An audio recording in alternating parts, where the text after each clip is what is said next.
Bon, merci de nous avoir donné l'occasion de présenter ce projet. Je suis chercheur dans l'équipe de DJ Paradis Ali à Mondor et nous nous intéressons au syndrome néphrotique idiopathique. Je ne vais pas vous présenter le syndrome néphrotique idiopathique, mais je vais signaler quelques résultats, quelques publications qui montrent qu'il y a un lien fort entre cette maladie et certaines altérations du métabolisme lipidique. Déjà, la dyslipidémie, comme une des caractéristiques classiques connues depuis longtemps, qui consiste en une augmentation du cholestérol, des triglycérides et une modification du profil de lipoprotéines. Le fait que l'aphérèse des lipoprotéines LDL ont été utilisées avec certains patients comme thérapie, avec une certaine efficacité. Les variants ApoL1 associés à certaines formes de HSF, une forme grave de syndrome néphrotique. ApoA1, qui est le principal composant protéique des HDL, qui a été trouvé comme marqueur urinaire dans les patients HSF. Plus récemment, une signature métabolique plasmatique montrée par l'équipe de Mario Schiffer, qui contient parmi les métabolites certains lipides, notamment un glycérophospholipides. Et en dehors des lipides circulants, la protéine SMPDL3B, qui devrait être associée au métabolisme de la voie des sphingolipides et qui a été étudiée par le groupe de Fornoni et trouvé diminuée dans les podocytes des patients de syndrome néphrotique idiopathique. Notre équipe travaille depuis longtemps sur une protéine qui est surexprimée à la fois dans les lymphocytes et dans les podocytes, qui sont les deux compartiments touchés par le syndrome néphrotique idiopathique, cette protéine CMIP, et nous avons des résultats déjà publié à partir des podocytes transfectés avec la séquence codante pour cette protéine. Et nous avons effectué une lipidomique non ciblée sur ces podocytes. Nous avons trouvé une augmentation, une altération significative du métabolisme des sphingolipides et presque significative du métabolisme des glycérophospholipides.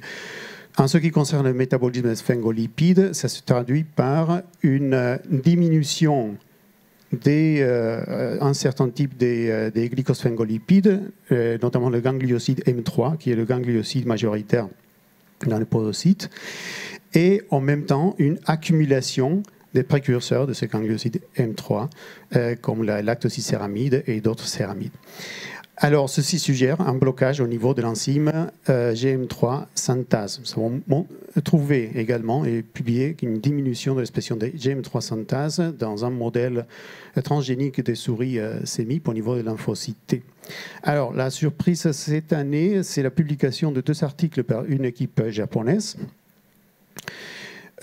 qui ont montré que le ganglioside GM3 est diminué chez les patients de syndrome néphrotique idiopathique au niveau glomérulaire.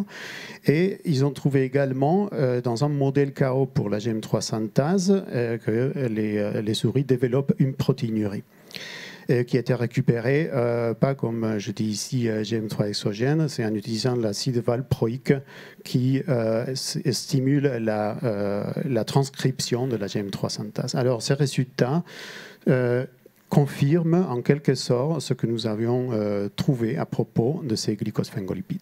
Donc, on peut dire que il semblerait qu'il y a beaucoup de choses déjà connues sur les lipides et le syndrome néphrotique idiopathique, mais toutes ces informations sont très fragmentaires et limitées, incomplètes, surtout au niveau mécanistique.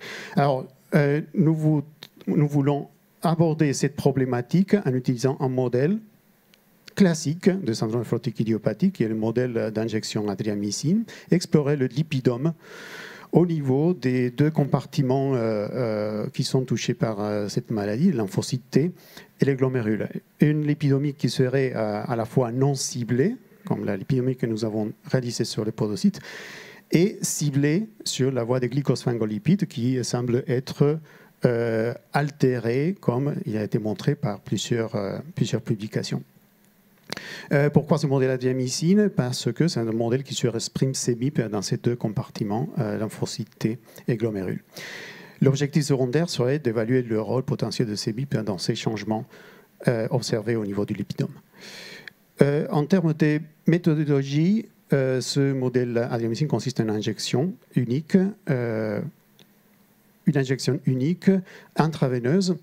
Et nous avons choisi le sacrifice à 9 jours, c'est-à-dire pour trouver des événements plutôt précoces. Il y a une protéinurie qui se développe et qui présente un pic entre 10 et 14 jours, et des modifications au niveau du glomérule qui vont plus loin. Mais nous avons voulu établir un point à 9 jours. À ce niveau-là, il y a déjà une expression de CEMIP surexpression au niveau des lymphocytes et des podocytes, et on attend à trouver des modifications au niveau du lipidome. Voilà le schéma de ce modèle.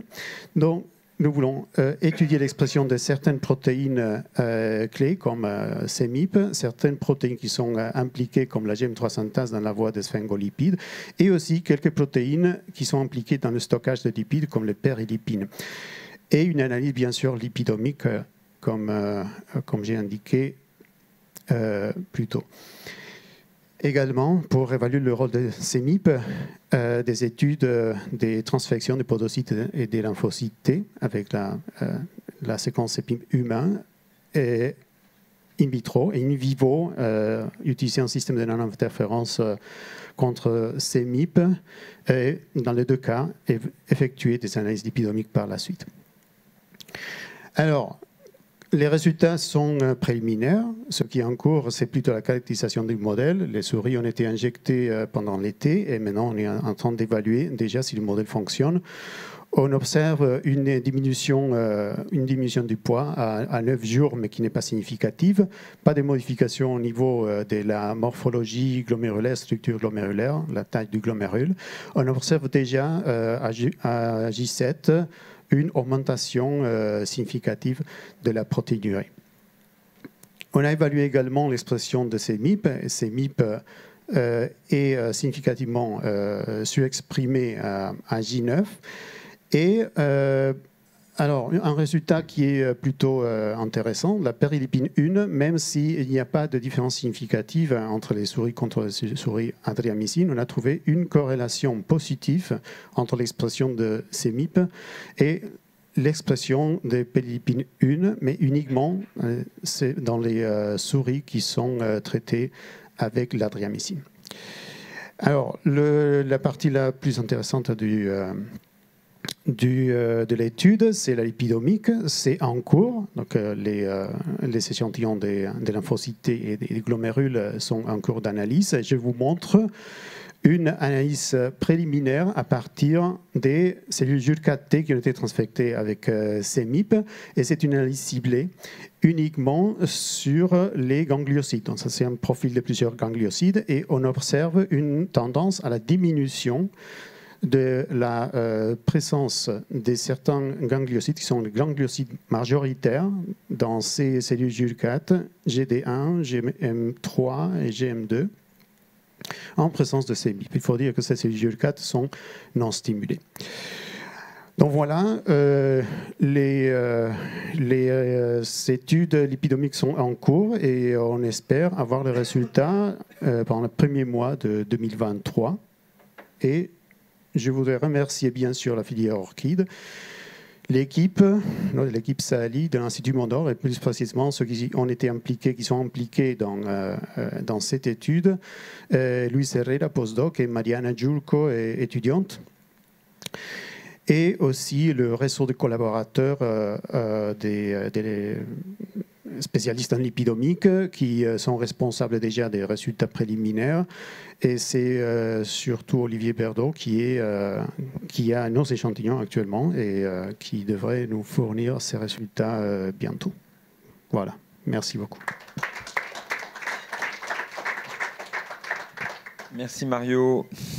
Des questions sur les glycosphingolipides et syndrome néphrotique idiopathique? Oui, Denis. Oui, merci beaucoup. En termes de question de béotien que je suis sur les lipides, en termes de stratégie thérapeutique à terme, qu'est-ce que vous envisagez à partir des résultats que Bon, s'imaginer. Ça dépend des résultats, bien sûr. Alors, la première piste, c'est GM3.